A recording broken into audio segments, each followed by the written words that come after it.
No caso desse acidente, o que seria... Porque, por exemplo, você tem a radiação que fica no local. Depois, pelo que a gente viu, tem a radiação que é levada pelo vento. Se fosse pegar em graus assim, de perigo, de letalidade, o que seria um cenário... Porque também a gente teve essa questão da defesa civil lá agindo rapidamente também. Uhum. O que seria o pior cenário lá e o que é o cenário atual à luz das informações que a senhora teve até agora? Por exemplo, esse negócio de Tóquio, falam da contaminação, mas parece que é mínimo. Parece que é mínimo. Na medida que a radiação vai avançando, vai se espalhando, que são realizadas monitoração, né? E essa monitoração está sendo realizada em quase o Japão inteiro. E à medida que detectam um determinado nível, eles fazem a evacuação, né? Então a evacuação começa num raio menor e vai se estendendo, né? Eu digo, a partir do momento que tem a nuvem começa a se espalhar, qual a área em geral que fica sujeita a essa... Então, é feita a monitoração e vê quanto que está a dose naquela região. E à medida que determina, é estabelecido, tem normas internacionais de quanto é que um trabalhador que é ocupacionalmente exposto à radiação pode receber de dose de radiação. Quanto é que um povo, em geral, que não é trabalhador, pode estar exposto à radiação. Então, tem limites, justamente porque a radiação tem esses danos. Então, e à medida que, no caso de acidente, esse limite é bem superior, não é superior porque é acidente, então temos que considerar...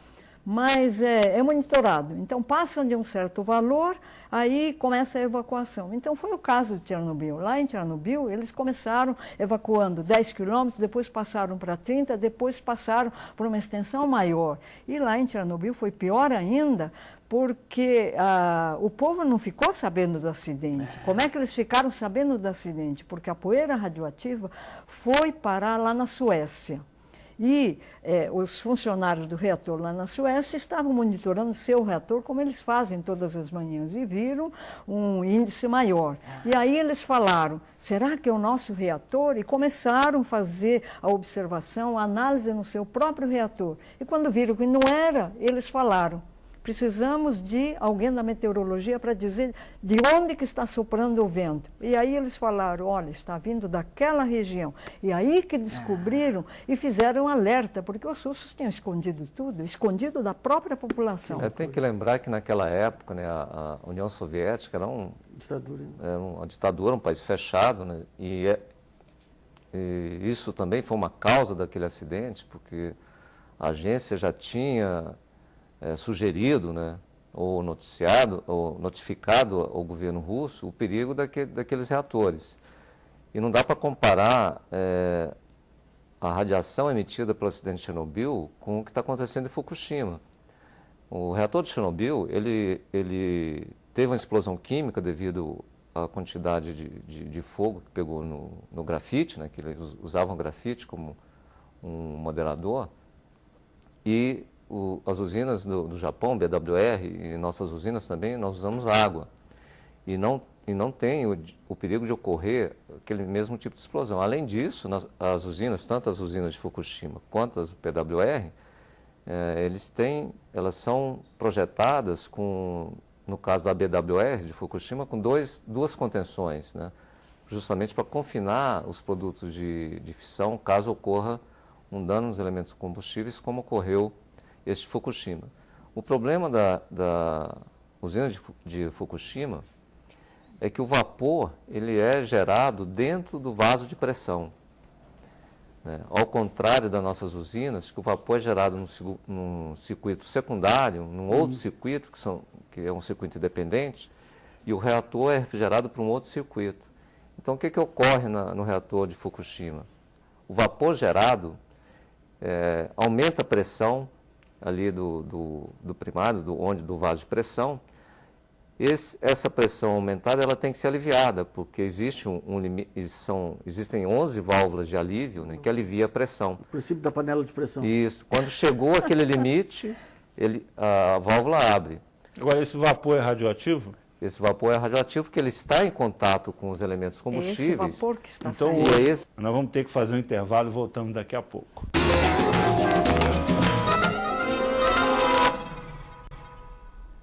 voltamos com 3-1, que hoje discute a produção de energia nuclear após o acidente do complexo de Fukushima, no Japão.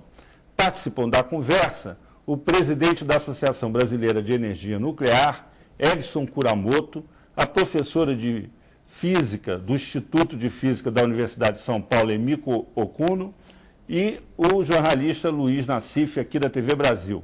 Antes, nós vamos ouvir uma pergunta de telespectador. O Brasil tem condições reais de investir em energia nuclear? Professor Edson, o senhor que entende tudo de energia, de usina nuclear, o que o senhor acha disso? O Brasil não tem só condições, como está investindo, né? Nós temos 2 usinas em operação. O Brasil hoje tem a 6ª maior reserva de urânio do mundo, né? com só 30% do território prospectado. Se pegarmos o país, né? Tem a linha de Tordesilhas, foi prospectado somente a parte direita da linha. A parte esquerda ainda não foi prospectada. E, devido às características geológicas da região, dessa região não prospectada, né, espera-se que o Brasil atinja uma reserva de mais de 900 mil toneladas de urânio, o que levaria o Brasil a ter a 2ª maior reserva de urânio do mundo. Em termos energéticos, seria maior que a nossa energia do pré-sal, né, comparando energeticamente. E, além disso, nós dominamos o ciclo do elemento combustível, né, falta muito pouco para nós atingirmos a autossuficiência na geração nuclear. E as usinas Angra 1 e Angra 2 têm sido operadas com segurança e eficiência, né? A gente tem se acompanhado a operação dessas usinas nos últimos anos, né? Elas estão com rendimento acima de 87%, acima da média mundial das usinas. Quantas usinas estão previstas aí para serem construídas? Voltando ao PNE 2030, no PNE 2030 ele planejou de 4 a 8 novas usinas nucleares. Todas ali naquela região ou no Nordeste também? Existe 2 sites, né? Seria um sítio no Nordeste e um sítio no Sudeste. São as 2 regiões que necessitam de energia, né, até 2030. Mas nós temos muito mais... Agora, como que está o desenvolvimento de novas tecnologias? Porque se fala na pedra de toque da fusão nuclear, agora se fala na Finlândia desenvolvendo tecnologias novas. O que é o estado da arte hoje da tecnologia nuclear? As novas usinas, né, essa da Finlândia, por exemplo, né, é uma usina PWR, de geração 3 avançado. É uma usina que foi... O que quer dizer PWR? PWR é Pressurized Water Reactor. Em português, seria um reator a água pressurizada. Né? É tecnologia finlandesa? Não, é tecnologia francesa, alemã-francesa. Né? Foi uma tecnologia, um reator desenvolvido pelos 2 países, em cooperação. Essa usina, ela agregou mais sistemas de segurança, né? E mais sistemas passivos de segurança. E, com isso, além disso, eles conseguiram, de certa forma, aumentar o ciclo da usina e, com isso, reduzindo o custo de geração. Além dessa usina de geração 3 avançado, existe o ABWR também, que é uma geração 3 avançada para os reatores BWR. A Westinghouse tem também o seu reator avançado, que é o AP1000. A Toshiba, que é a dona da Westinghouse, né? Existe um projeto da Mitsubishi junto com a Areva também que estão desenvolvendo um reator avançado. Esses reatores avançados de nova geração, eles aumentaram os sistemas de refrigeração passiva, ou seja, que independe de energia ou de bombas para refrigerar o reator. Com isso, é mais um sistema para garantir a refrigeração do reator, porque a grande questão das usinas nucleares, quando desligadas, é manter os elementos combustíveis refrigerados. Essa é a grande preocupação. Porque senão explode. Senão explode. E também, em relação ao programa nuclear brasileiro, né, no início falou-se que nós não temos plano de emergência, né, nós temos sim um plano de emergência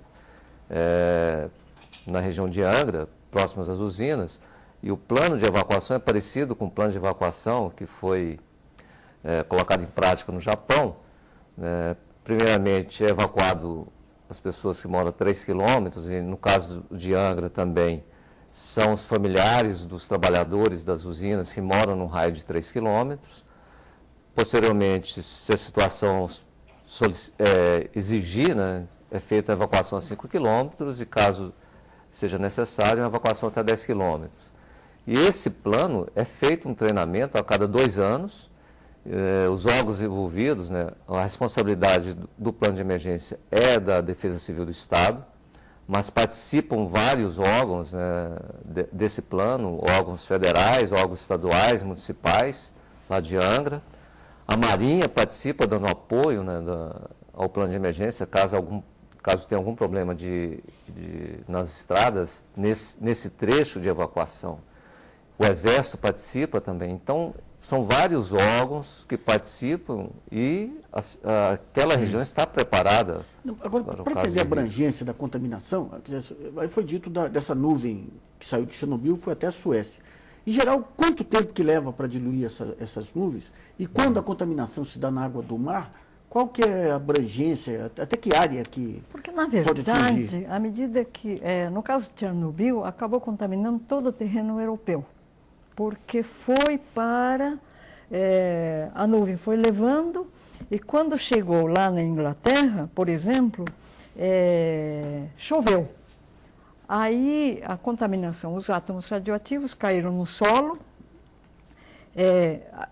o material radioativo entrou terra dentro e caiu na grama, aí veio a vaca comeu a grama, a vaca ficou radioativa, a vaca produziu o leite ficou radioativo e esse leite virou leite em pó.